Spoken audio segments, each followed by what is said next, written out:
The four Igbo world ages, ụgha. In Igbo cosmology, the world goes through ages. There are four major Igbo ages, ụgha, ụghachi, ụghanwu, and ụghazi. Ụgha, the cosmic age. The people of this age are known as ụmụaka. Ụmụaka didn't exist in physical bodies, they existed as mmụọ. Ụmụaka communicated directly with Chukwu. In ụgha, there was no death. In this age, all beings shared Uchechukwu, which is the universal consciousness of Chukwu. Ụghachi. People of this age are known as Umuchi. In this age, humans broke into the consciousness of their environment.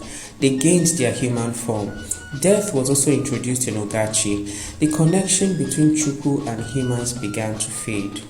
Ụghanwu, the age of enlightenment. The people of this age are called ụmụanwụ. This is the age of gifts of prophecy and highly advanced understanding of energy. This age saw the creation of Dibia, and they manifested great miracles like astral travel, shape-shifting, and telepathic communication. In this age, people became ecologically and spiritually conscious all of a sudden and are drawn to lifestyles and practices that encourage their concerns.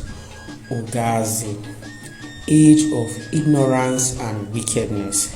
People of this age are called ụmụazị. This is the age of spiritual unintelligence and destruction. In this age, there is clear disregard for sacred knowledge and wisdom.